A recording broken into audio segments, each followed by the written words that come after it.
keadaan tidur, terus bangun, diperiksa gula darahnya, loh kok tinggi? Nah, tidur aja tinggi, kemudian kalau ada makanan yang masuk. Ibu tahu kan proses cuci darah itu sakit. Orang namanya dimasukin jarum, dikeluarin darahnya ke dalam satu alat, dibersihin, masukin lagi. Jadi ibu itu tidak boleh dikendalikan oleh gula, tapi ibu yang harus mengendalikan gula. Gitu.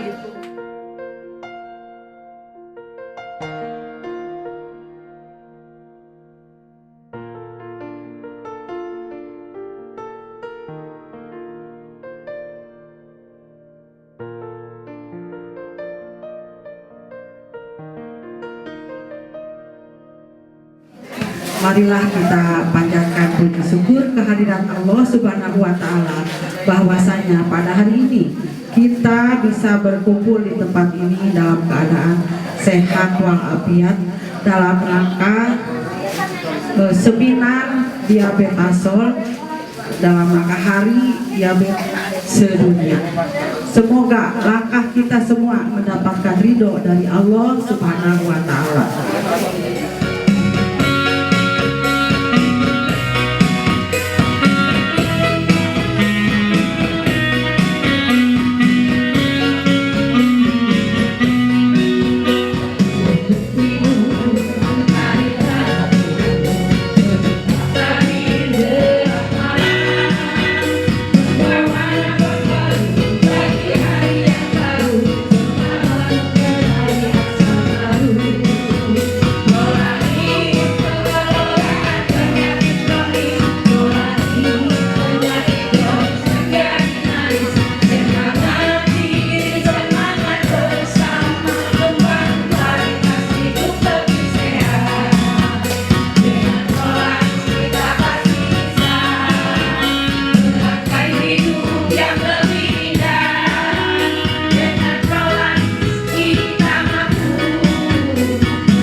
kualitas hidup optimal.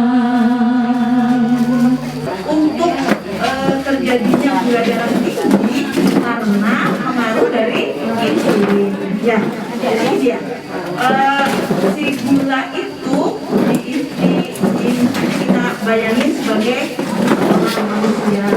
Nah, si sel tubuh itu rumah, insulin itu kunci. Nah, untuk bisa masuk ke dalam rumah, si gula tersebut harus, kan kuncinya harus kebuka, ya enggak? Nah, kalau si kuncinya nggak bisa kebuka, otomatis si gula kan tidak bisa masuk ke dalam sel. Jadi, kalau ibu-ibu yang mempunyai gula, si kuncinya itu, insulinnya itu sedikit. Jadi, yang ibu makan itu tidak semua bisa dirubah jadi energi.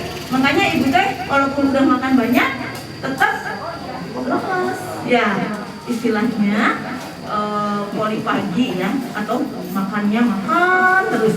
Karena apa? Karena si sel tubuh itu tetap kekurangan makanan. Karena apa? Karena si darah itu, si gula itu tidak bisa masuk ke dalam sel-sel tubuh. Nah, setelah itu kalau tidak semua bisa masuk ke dalam sel tubuh, sehingga terjadilah gulanya di dalam darah tinggi.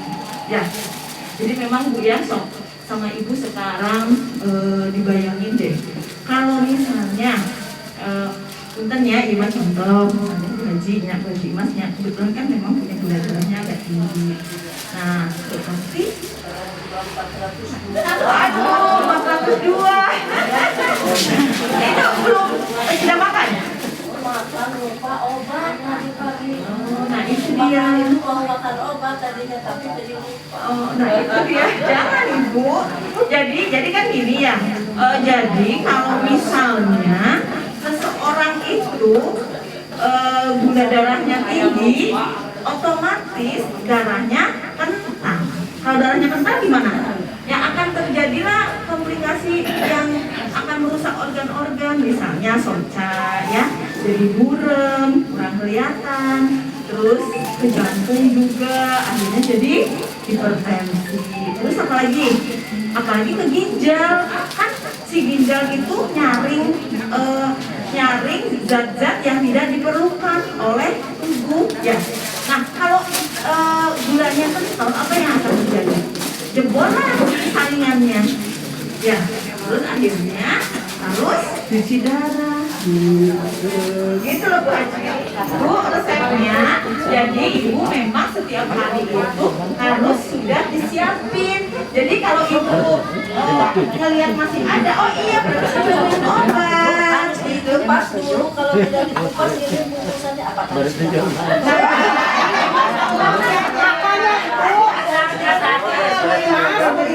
Kalau di mobilnya dulu dihentikan sebentar, sekarang alhamdulillah bisa dimakan. Karena gini Bu, sebenarnya kalau ibu tinggi itu sebaiknya sih bisa konsultasi ke penyakit dalam untuk pakai insulin. Gak apa-apa Bu, kalau insulin sebenarnya lebih enak daripada tablet. Sebelum makan, suntik dulu insulin gitu, sehingga insulin itu kan sebagai kunci. Jadi supaya gula darah ibu teh terkendali, karena yang dilakukan itu adalah terjadinya komplikasi. Kita lanjutin lagi. Nah ini Bu ya, ibu-ibu di sini yang belum, misalnya kayak Bu Yanti nih ya, Bu Yanti kan belum punya gula ya, alhamdulillah mudah-mudahan tidak. Nah ini pasti Bu Yanti itu dalam pikiran Bu Yanti itu pasti, dan gula mah biasanya menyerang pada orang yang tua gitu ya. Nah padahal mah tidak ya, di sini mungkin nggak datang ya Bu Novi, Bu Fani. Bu Novi itu umurnya masih 30-an. Bu Fani juga. Jadi terjadinya diabetes mellitus itu tidak hanya terjadi pada yang sudah tua, yang masih muda juga bisa terjadi gitu ya. Nah terus keturunan, apakah iya akan menurun? Memang resikonya 3 kali lebih besar. Tapi misalnya Bu Imas nih punya putra Bu Eli, ya kalau Bu Eli itu pola makannya bagus ya nggak akan terjadi diabetes. Terus putra Bu Nining juga ya, putra Bu Nining tuh ya si adek ya. Nah, kan mama punya gula. Apakah si adik itu akan kena gula juga? Belum tentu. Kalau pola makannya bagus. Kalau si adik kan olahraganya bagus ya. Jadi, yang terpenting adalah jangan sampai terjadi kegemukan. Karena kalau ibu punya gula, itu 3 kali lebih besar terjadinya diabetes. Terus apakah tidak perlu alat ukur? Harus ya. Karena untuk mendiagnosa itu diabetes itu harus pakai pengukuran gula darah. Nah ini Bu Ima suntik insulin, apakah yang punya gula darah itu atau yang punya diabetes itu harus selalu suntik insulin? Enggak. Jadi tergantung daripada nilai HbA1c. Makanya ibu kan biasanya suka pemeriksaan HbA1c ya. Kalau HbA1c-nya udah di atas 9, itu ya memang harus pakai insulin. Jadi ibu juga kalau udah di atas 400 atau 500 ya sebaiknya pakai insulin. Terus bisa sembuh nggak? Ibu pasti mikir ya, bisa sembuh nggak sih dok? Gitu ya. Bisa, contohnya saya. Saya dulu kan pernah ya HbA1c-nya itu hampir 8. Karena mama saya gula dan saya gemuk 80 kilo. Nah setelah itu saya ikut program selama 3 bulan, langsung berat turun 64 kilo. HbA1c saya langsung 5. Jadi kalau masih dalam pre-diabetes itu bisa sembuh. Tapi kalau udah sampai diabetes ya susah. Jadi makanya putra-putra ibu itu yang gemuk-gemuk itu tolong harus diturunkan berat badannya karena bisa memicu diabetes. Tidur terus bangun diperiksa gula darahnya, loh kok tinggi? Nah tidur aja tinggi, kemudian kalau ada makanan yang masuk gitu, sehingga dari pihak BPJS itu memang parameternya adalah gula darah puasa gitu ya Bu ya. Ya.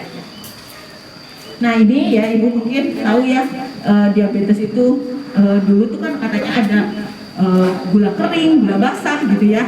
Tapi sekarang mah tipe 1, tipe 2. Jadi kalau tipe 1 itu memang nggak bisa kalau tidak dikasih insulin. Jadi memang ini mah benar-benar pankreasnya sudah jelek ya, jadi harus pakai insulin. Yang kedua itu tidak tergantung insulin. Tipe 2 itu biasanya yang akan kegemukan. Terus kalau tipe lain biasanya yang Alzheimer. Terus yang tipe ketiga adalah kehamilan. Jadi hamil pada saat 5-6 bulan gula darahnya tinggi, setelah melahirkan normal lagi. Jadi itu namanya diabetes dalam kehamilan. Jadi ibu-ibu yang punya diabetes dan hipertensi ya sudah apa sih ya, sama gimana lagi ya.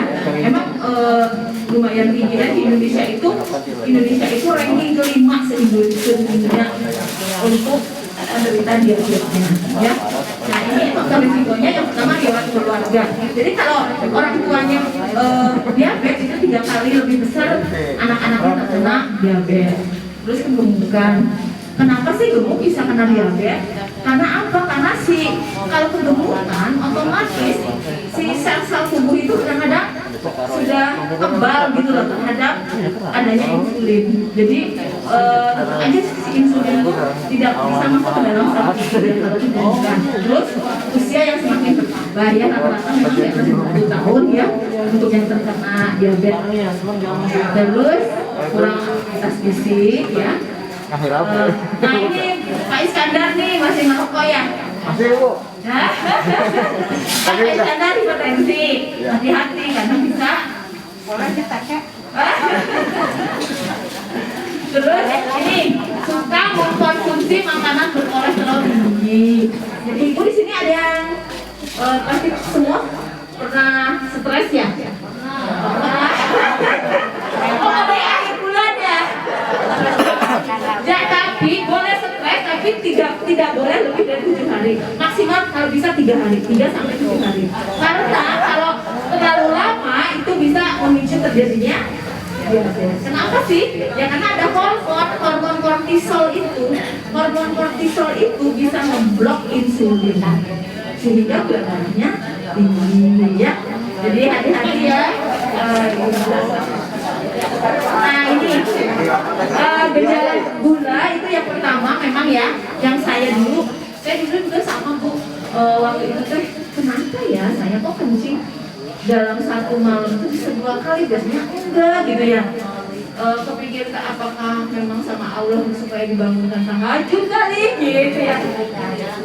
Ternyata dicek medical check up, HbA1 saya naik. Ya Allah, memang gejalanya itu 3 biasanya ya, makan banyak, minum banyak, sama kencing banyak. Mas, kencingnya banyak enggak? Kalau malam, iya berarti gula darahnya tinggi. Bu, semangat, ya boleh lupa minum obat. Itu ya. Terus penglihatan kabur. Penglihatan kabur sudah mulai Bu, penglihatannya kabur. Agak ya. Terus atel, gatal-gatal ya. Terus cepet rungsek ya. Sama ngantuk ya, ngantuk. Terus luka juga sulit sembuh ya. Terus ya kalau laki-laki biasanya ya nggak bisa berdiri. Coba berdiri.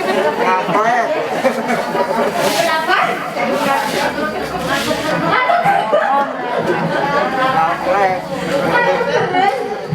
Apakah misalnya, apakah Bu Erna ini punya gula? Untuk menegakkan diagnosanya yang pertama ya harus diperiksa gula darahnya. Kalau gula darah puasa udah lebih dari 120, berarti kemungkinan besar terjadi ya, atau gula darah 2 jam setelah makan lebih dari 200 ya.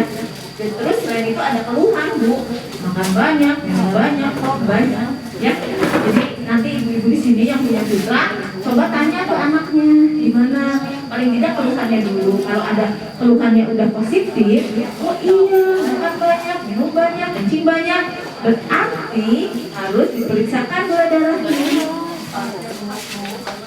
Aduh, jadi harus diputusin, dikasihkan ke ibu aja rumusnya.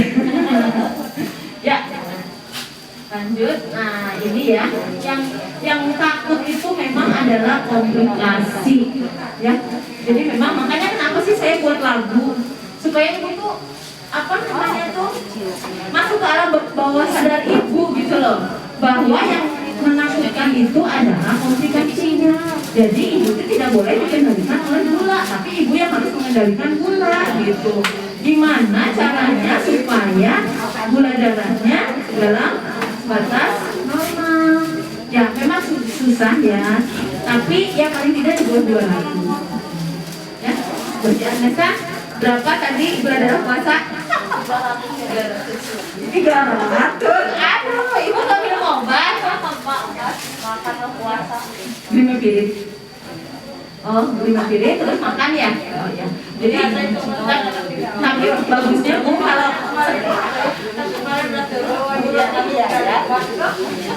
Bu ini, jadi ibu kalau setelah makan itu ya paling tidak 210, 220 ya. Ya. Jadi memang gula itu turun naik Bu. Kalau ibu makannya nggak benar aja ngajeng, walaupun minum obat. Jadi Bu kan ada 5 nih ya pilar untuk mengendalikan gula. Yang pertama pola makan, yang kedua olahraga, yang ketiga seperti ini edukasi, yang keempat mengelola stres, yang kelima minum obat rutin. Walaupun minum obat, ahli pola makanan terlewat ya nggak rendah, obat makan tekanan darah tinggi, berarti jantung memompa darah keluar dari jantung itu kenceng ya. Udah kencang itu si pembuluh darahnya itu karena kolesterolnya juga tinggi, sehingga ada lemak yang nempel di dalam pembuluh darah.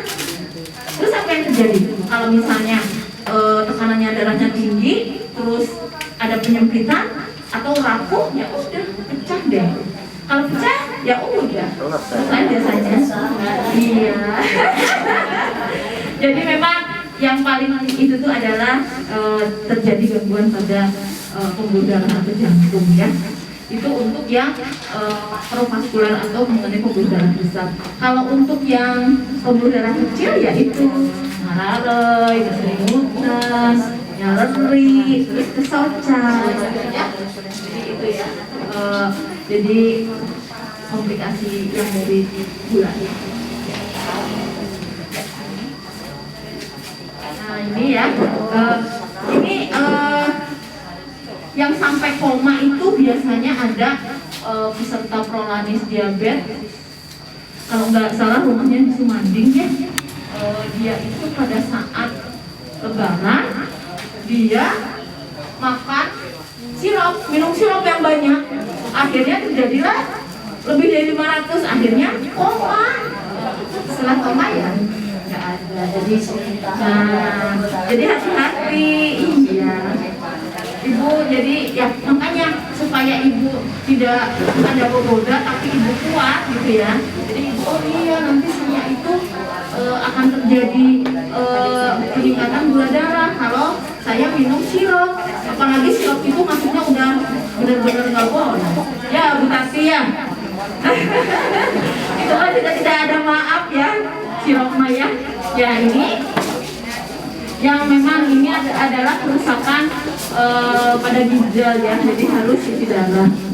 Terus cuci darahnya itu tidak berapa kali seumur hidup Bu, kadang seminggu 3 kali ya. Terus apa yang terjadi? Ibu tahu kan proses cuci darah itu sakit, karena namanya dimasukin jarum, dikeluarin darahnya ke dalam satu alat, dibersihin, masukin lagi. Itu makan waktu sampai berapa ya? Iya. Jadi kalau udah seseorang masuk ke ruangan hemodialisa cuci darah, kalau misalnya terus wafat, ya udah berarti keluarganya kalau sembuh itu berarti oh iya, ibu saya udah sembuh, berarti udah wafat. Karena udah nggak cuci darah lagi kan. Jadi memang ya Bu ya, benar-benar bisa ya Bu ya, tidak boleh lupa minum obat. Tapi selain tidak lupa minum obat juga yang lainnya harus iya kalau makannya ya gitu ya, ya pada kaki ya, dan yang nggak bisa berdiri teh. Nah ini ya Bu ya, jadi benar bisa ini tuh ibu harus ngerjain ya. Ibu yang punya gula itu benar-benar yang pertama adalah pola makannya harus betul, olahraganya juga seminggu minimal 4 kali, terus ya harus rajin ya, dan yang seperti ini, terus juga harus bisa mengolah stres. Jadi kalau stres, kalau lagi banyak pikiran harus rajin senam aja di sini atau di ibu. Jadi bisa ada mungkin ya. Dan yang terakhir adalah bikin positif. Ya. Nah, kenapa sih harus selalu memakai alas kaki? Karena ibu-ibu itu sudah ada bakal ya. Dan tadi kalau misalnya bapak teh karaos kalau ada namanya teh batu yang masuk ke dalam kaki gitu ya Bu ya. Terus juga kalau potong kuku juga hati-hati Bu. Jadi kalau bisa ya sama putranya, takutnya ada kulit yang kepotong. Kalau kulit yang kepotong akhirnya jadi luka. Kenapa sih kalau luka pada diabetes bisa sembuh? Karena untuk penyembuhan luka itu kan perlu nutrisi. Sedangkan ibu-ibu insulinnya kunci untuk masuk ke dalam selnya hilang. Jadi ya untuk nyembuhin lukanya susah, nggak bisa sembuh. Jadi akhirnya jadi harus diamputasi ya. Jadi luka pada kaki itu seperti misalnya luka seperti begini juga tidak semua harus diabetes. Kadang-kadang kalau pembuluh darahnya mengecil itu bisa juga terjadi. Gitu. Jadi ada dua, mungkin dari pembuluh darahnya atau mungkin juga dari nutrisinya dari diabetes. Gitu ya. Nih. Nah ini ya komplikasi kaki diabetik itu 10-25%. Bayang nggak? Jadi dari penderita diabetes tuh makanya hati-hati Bu, jangan sampai deh ya peserta saya seperti ini ya, karena lama sekali pengobatannya ya. Jadi ini tuh ya kalau memang sudah seperti itu ya mau tidak mau harus dipotong. Kenapa sih harus dipotong? Karena kalau tidak dipotong si kumannya itu bisa naik, bisa nyebar dan bisa mengakibatkan kematian. Nah ini ya. Nah ini nih. Jadi memang sebelum luka itu seperti masih normal, setelah itu luka sedikit dan akhirnya seperti begitu. Akhirnya harus dipotong. Ya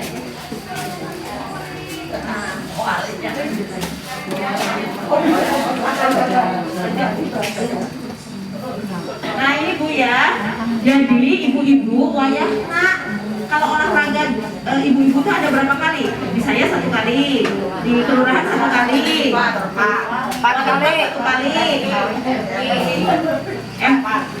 MG 1 kali, itu yang ikutan yang di MG, kalau yang ikutan di Onik ikutan di MG enggak? Oh ikut ya, di Mas karena saya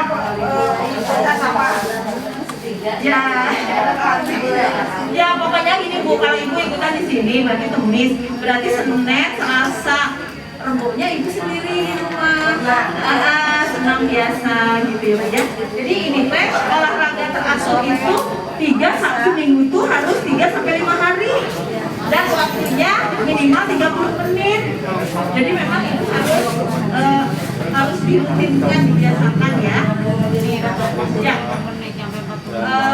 Terus biasa ya, seperti biasa menghitung kalau selesai olahraga itu dengan menghitung.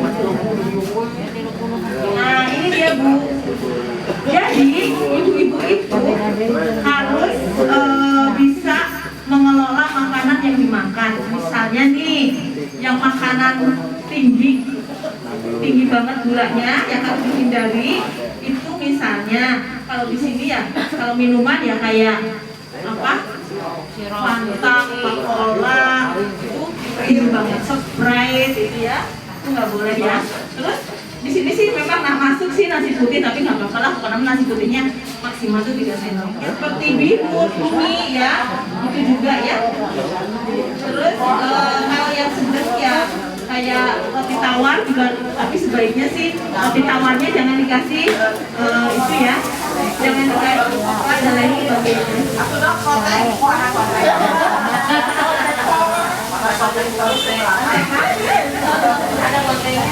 Kontennya aja ya, selanjutnya. Nah ini ya Bu ya, waktu makan mungkin kayak Bu Imas atau Bu Teti itu kan nggak bisa ya makan langsung banyak ya. Pokoknya yang jelas ibu tidak boleh tersisa, titik. Ibu tidak boleh tersisa. Jadi walaupun menjaga pola makan, tetap ibu harus kenyang. Kalau lapar, ibu kan tersiksa. Siapa sih yang kemarin itu selalu nadi kayaknya, Dok, terus saya harus makan apa? Nah itu dia. Jadi jangan sampai tersiksa. Kayak Bu Nining, aduh 3 sendok.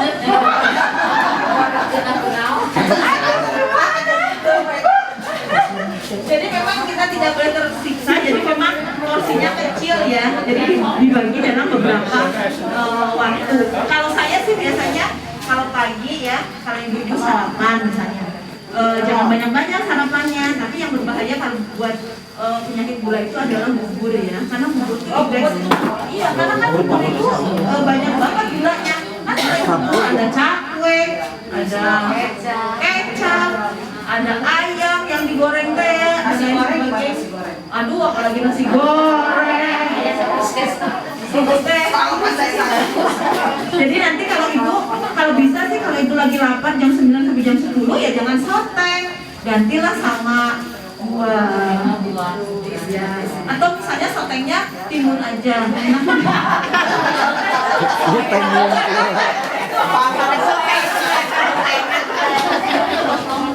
Terus ibu bisa makan kenyang pada siang hari. Makan apa Bu? Jadi kalau bisa, kalau malam itu karena walaupun ibu tidur itu keluar ada proses namanya gluconeogenesis di dalam liver. Jadi tetap keluar itu si glukosa itu gitu. Tapi kalau memang yang tidak mempunyai gula, tetap untuk supaya berat badannya tidak anjlok harus tetap dijaga. Kalau bisa maghrib maksimal sudah terakhir makan. Kalau lapar buang aja masuk. Cara ukur sudah makanan karbohidratnya segini Bu, nasinya kecil. Kalau kita jalan-jalan timbalnya jangan gede-gede sini. Terus ini sayurnya segini, emang sayurnya banyak ya. Nah ini lemaknya cuma segini, dikit banget. Lemak lagi. Jadi memang seperti ini ya. Jadi untuk karbohidrat, jadi pokoknya ibu-ibu itu harus rendah karbohidrat, rendah lemak dan tinggi protein. Protein dapat dari mana? Dari dari tempe rambut. Boleh jagung, kentang. Tapi kan kalau orang kita mah tidak perlu makan nasi.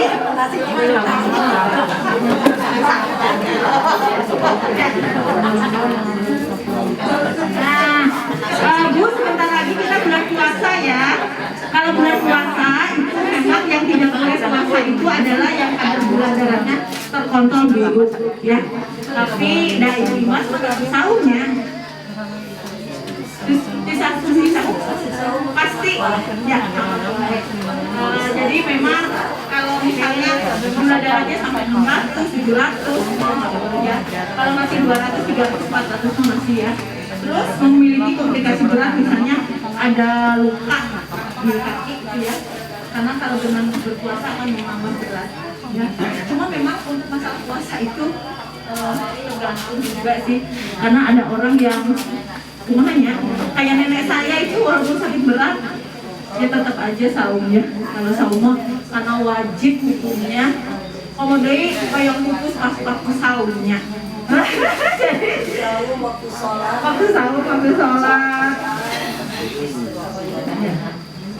ya lanjut. Nah ini ya Bu ya, jadi jangan lupa kami yang tadi ya. Nah ini pencegahan.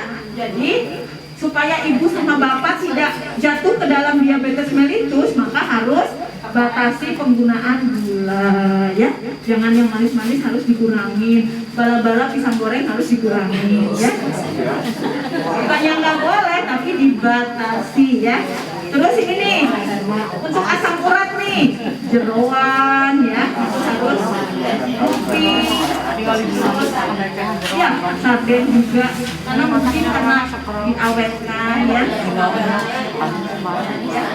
Terus lemaknya juga ya, yang harus dikurangi, kepiting, udang, kerang, cuci, santan ya. Dan juga untuk hipertensi hindari konsumsi garam yang berlebihan. Selanjutnya ya ini Pak, membatasi kenikmatan merokok ya. Pak Iskandar. Enggak Bu, masalahnya gini, saya kan sendiri di rumah. Kalau malam nggak ada teman ngobrol, akhirnya rokok. Kan ada pilihan Pak, namanya ada pilihan. Kalau saya merokok berarti akan terjadi begini ya itu. Tapi memangnya harus saya. Oh, Pak, di sini banyak juga, silahkan bisa melalui saya. Nama-nama yang masih sendiri bisa Pak Iskandar apa yang ikut Prolanis diabetes, jangan lupa ya tiap 6 bulan kita ada pemeriksaan gratis, sayang kalau nggak dipakai ya, jangan sampai lupa. Jadi sama HbA1c juga. Nah ini tadi ya, kenapa sih saya buat lagu diabetes, lagu hipertensi, dan alhamdulillah diaransemen oleh Pak Eno.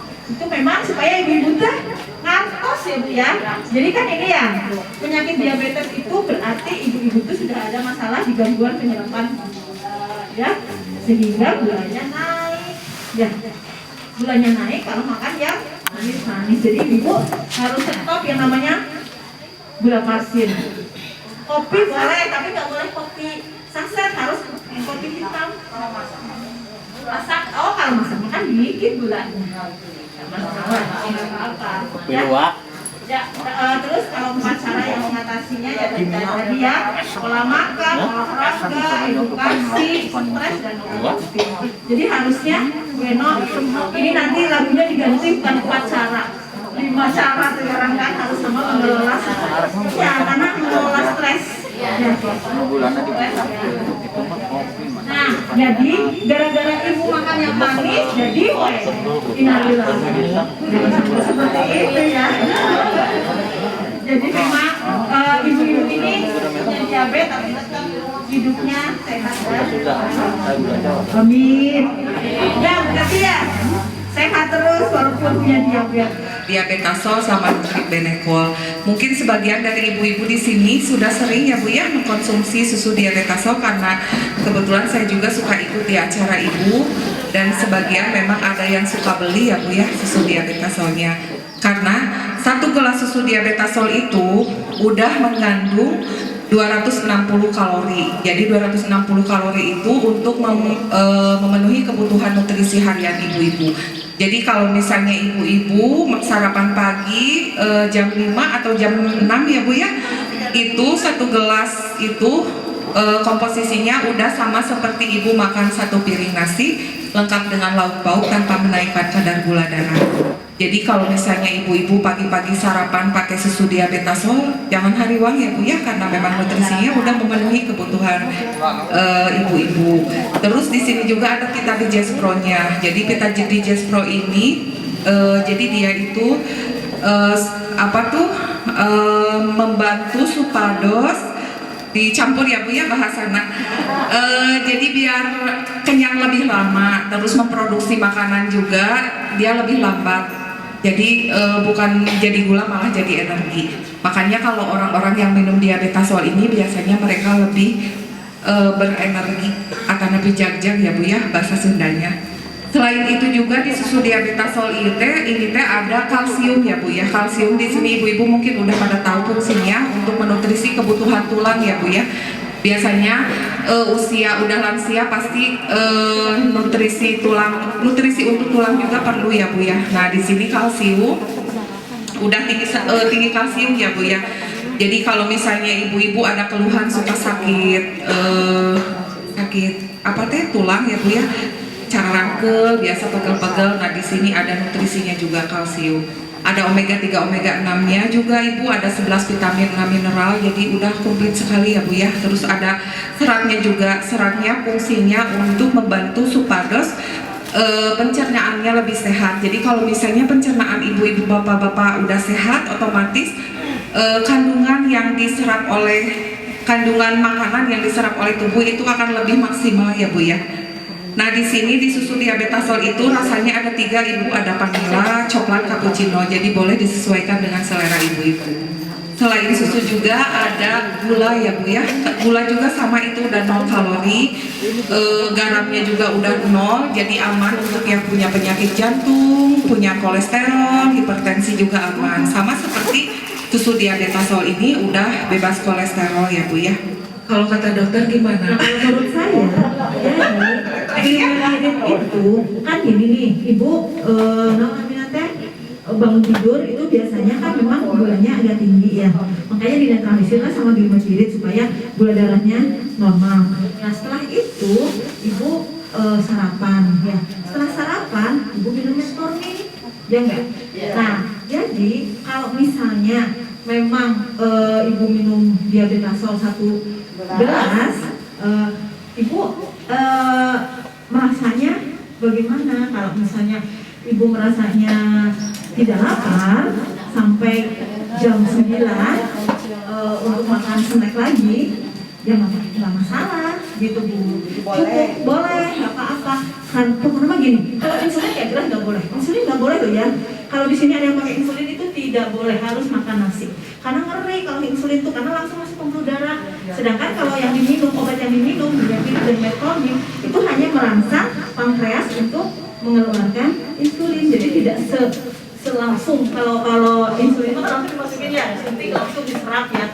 Itu memang bisa terjadi hipoglikemik atau gula darahnya bisa drop. Gitu. Jadi kalau misalnya sebenarnya sih luar biasa kalau saya juga namanya teh itu bilang seperti itu, wah berarti bisa menining nih, bisa cepat turun berat badannya. Jadi pagi cukup minum diabetasol satu gelas, lapar minum lagi 1 gelas karena banyak air juga ada minyak.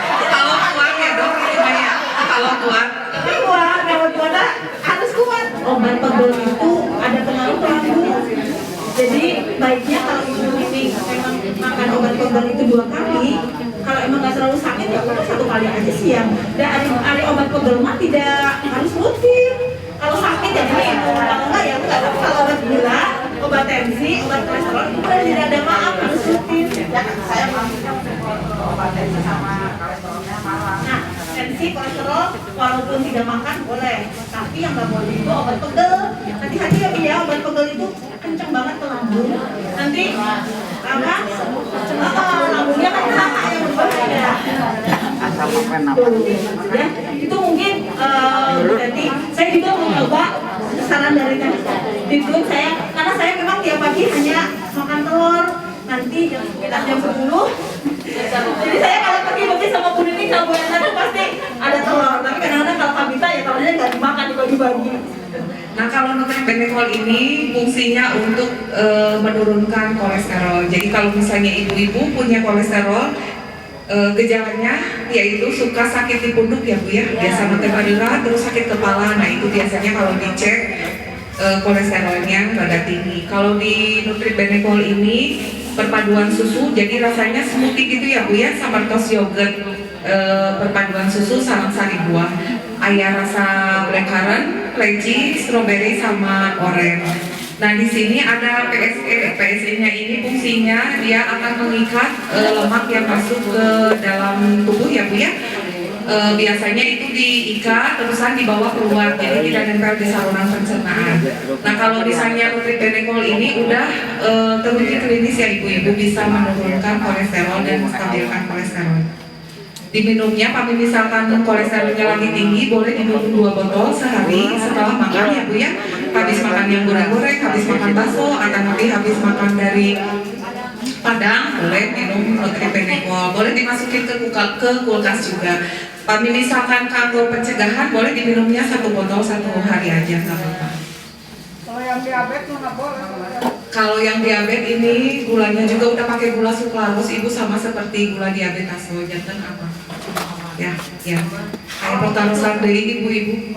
Kalau mengkonsumsi itu juga susu. Manfaatnya itu adalah Benecol ini ikat lemak.